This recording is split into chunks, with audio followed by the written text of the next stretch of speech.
ಬುದ್ಧ ಧಮ್ಮ ಸಂಘ ಪವಿತ್ರ ತ್ರಿರತ್ನಗಳಿಗೆ ವಂದಿಸುತ್ತಾ ಧಮ್ಮಪದದ ಗಾಥೆಯನ್ನು ಓದುವ ಮೂಲಕ ನಾವು ಇವತ್ತಿನ ಧಮ್ಮದ ವಿಷಯವನ್ನು ಪ್ರಾರಂಭಿಸೋಣ.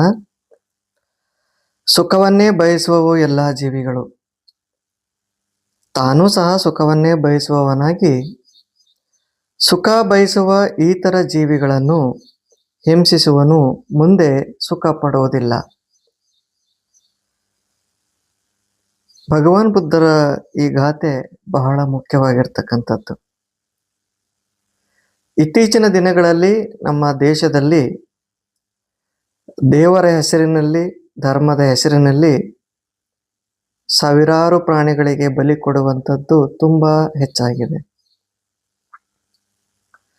ಅದರಲ್ಲಿ ಬೌದ್ಧ ಉಪಾಸಕರು ಎಂದು ಹೇಳಿಕೊಳ್ಳುವವರು ಸಹ ಮತ್ತು ಅಂಬೇಡ್ಕರ್ ಅವರ ಅನುಯಾಯಿಗಳು ಎಂದು ಹೇಳಿಕೊಳ್ಳುವವರು ಸಹ ಹೆಚ್ಚಿನ ಮಟ್ಟದಲ್ಲಿ ಪ್ರಾಣಿಗಳಿಗೆ ಬಲಿ ಕೊಡುವಂತಹ ಕಾರ್ಯಗಳನ್ನು ಮಾಡುತ್ತಿದ್ದಾರೆ.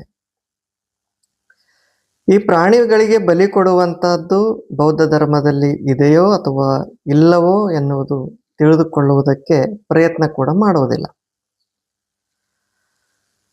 ಈ ಪ್ರಾಣಿ ಬಲಿ ಕೊಡುವಂಥದ್ದು ವೈದಿಕ ಪರಂಪರೆಯಿಂದ ಬಂದಿರುವಂಥದ್ದು.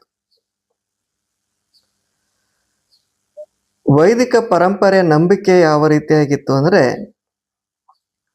ಒಂದು ಮನುಷ್ಯನಿಗೆ ಕಷ್ಟ ಬಂದಿದೆ ಅಂದರೆ, ಒಂದು ಕುಟುಂಬಕ್ಕೆ ಕಷ್ಟ ಬಂದಿದೆ ಅಂದರೆ, ಒಂದು ಗ್ರಾಮಕ್ಕೆ ಕಷ್ಟ ಬಂದಿದೆ ಅಂದರೆ, ಒಬ್ಬ ರಾಜನಿಗೆ ಕಷ್ಟ ಬಂದಿದೆ ಅಂದರೆ, ಒಂದು ದೇಶಕ್ಕೆ ಕಷ್ಟ ಬಂದಿದೆ ಅಂದರೆ, ಆವಾಗ ಆ ವ್ಯಕ್ತಿ ದೇವರ ಹೆಸರಿನಲ್ಲಿ ಪ್ರಾಣಿಗಳಿಗೆ ಬಲಿ ಕೊಡಬೇಕು.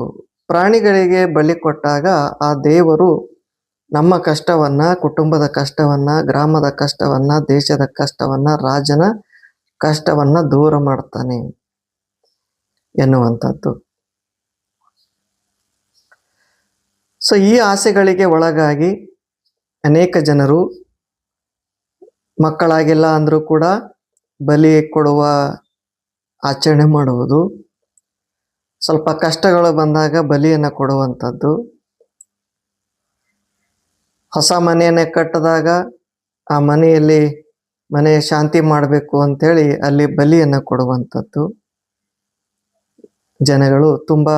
ಮತ್ತು ಗ್ರಾಮದಲ್ಲಿ ಗ್ರಾಮ ದೇವತೆ ಹೆಸರಿನ ಮೇಲೆ ಪ್ರಾಣಿಗಳಿಗೆ ಬಲಿ ಕೊಡುವಂಥದ್ದು ಬಹಳಷ್ಟು ಗ್ರಾಮಗಳಲ್ಲಿ ಇತ್ತೀಚೆಗೆ ಜಾಸ್ತಿ ಆಗಿದೆ. ಆದರೆ ಭಗವಾನ್ ಬುದ್ಧರು ಪ್ರಾಣಿಗಳಿಗೆ ಬಲಿ ಕೊಡುವಂಥದ್ದು, ಯಜ್ಞಗಳನ್ನ ಮಾಡಿ ಪ್ರಾಣಿಗಳಿಗೆ ಬಲಿ ಕೊಡುವಂಥದ್ದನ್ನ ಭಗವಾನ್ ಬುದ್ಧರು ಖಂಡಿಸಿದ್ದಾರೆ. ಅವರು ಒಪ್ಪಲಿಲ್ಲ. ಯಾಕೆ ಅಂದರೆ,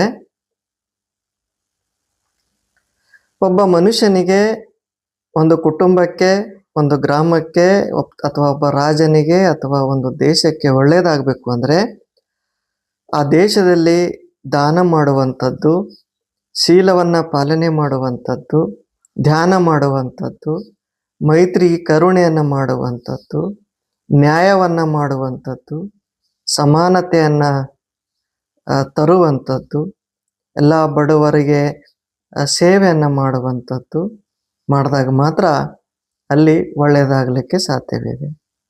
ಪ್ರಾಣಿ ಬಲಿಯನ್ನು ಕೊಟ್ಟು ನನ್ನ ದೇಶಕ್ಕೆ ಒಳ್ಳೆಯದಾಗಲಿ ಅಂತಂದರೆ ಇದು ಆಗುವುದಿಲ್ಲ.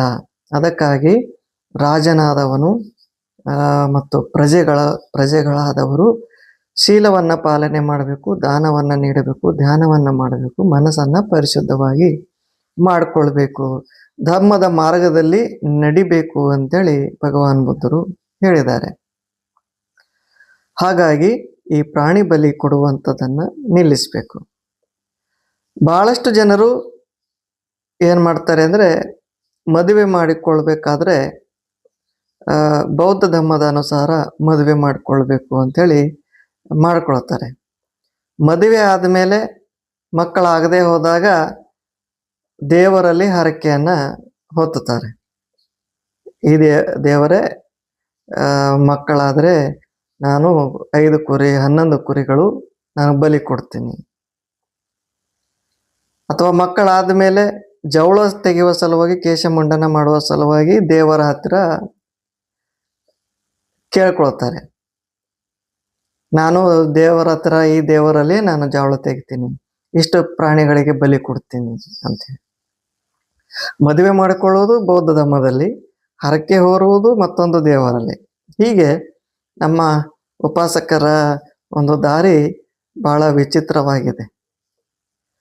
ಹಾಗಾಗಿ ತಿಳಿದವರು ಮನೆಯಲ್ಲಿ ತಿಳಿದಿರುವ ಉಪಾಸಕರು, ಪ್ರಜ್ಞಾವಂತರು, ಶಿಕ್ಷಣವನ್ನ ಕಲಿತವರು, ಮನೆಯಲ್ಲಿ ಯಾರ್ಯಾರು ಹಿರಿಯರಿದ್ದಾರೋ ಅವರಿಗೆ ತಿಳಿಸ್ಬೇಕು, ಮೊದಲೇ ತಿಳಿಸ್ಬೇಕು.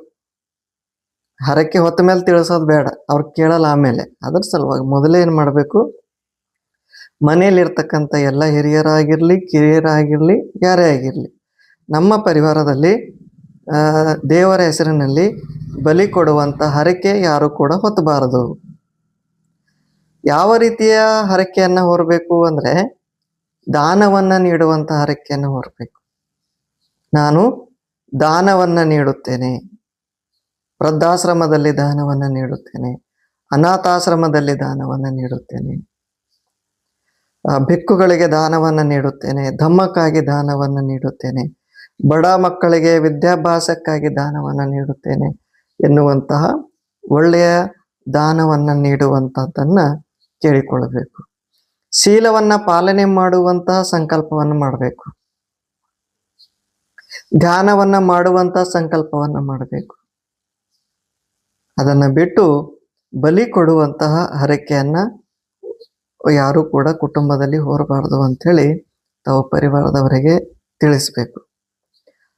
ಆಮೇಲೆ ಯಾರು ಸ್ವಲ್ಪ ಹಣವನ್ನು ಸಂಪಾದಿಸಿ ಶ್ರೀಮಂತರಾಗ್ತಾರೋ, ಸ್ವಲ್ಪ ದೊಡ್ಡ ವ್ಯಕ್ತಿ ಆಗ್ತಾರೋ, ಅವರು ಕೂಡ ಏನು ಮಾಡ್ತಾ ಇದ್ದಾರೆ ಅಂದರೆ ಎಲ್ಲೋ ದರ್ಗಾಗಳಲ್ಲೋ ಅಥವಾ ಯಾವುದಾದ್ರೂ ದೇವಸ್ಥಾನದಲ್ಲೋ ಬಲಿಯನ್ನು ಕೊಟ್ಟು ಎಲ್ಲ ಗೆಳೆಯರಿಗೆ ಬಹಳ ಸಂತೋಷದಿಂದ ಕರೆಸಿ ಅವರಿಗೆ ಊಟ ಮಾಡಿಸಿ ಅವರಿಗೆಲ್ಲ ಪಾರ್ಟಿ ಮಾಡಿಸಿ ಕಳಿಸಿಕೊಡುವಂತಹ ಒಂದು ರೂಢಿ ಕೂಡ ನಮ್ಮ ಸಮಾಜದ ನಾಯಕರು ಮತ್ತು ಶ್ರೀಮಂತ ವರ್ಗದ ಕೆಲವು ಜನರು ಇದನ್ನ ನೆರವೇರಿಸ್ತಾ ಇದ್ದಾರೆ.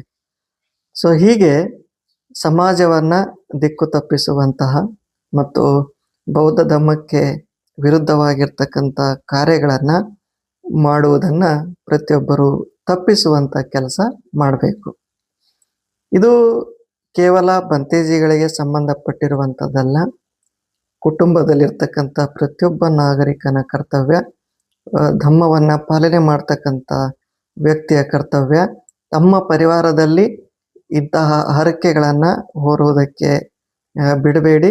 ಅವರಿಗೆ ಮೊದಲೇ ಈ ಭಗವಾನ್ ಬುದ್ಧರ ಒಂದು ಧಮ್ಮದ ಮಾರ್ಗದಲ್ಲಿ ತರುವಂತ ಪ್ರಯತ್ನ ತಾವೆಲ್ಲ ಮಾಡಬೇಕು ಅಂಥೇಳಿ ಈ ಸಂದರ್ಭದಲ್ಲಿ ಹಾರೈಸಿ ನನ್ನ ಮಾತಿಗೆ ವಿರಾಮ ಕೊಡುತ್ತೀನಿ. ನಮೋ ಬುದ್ಧಾಯ.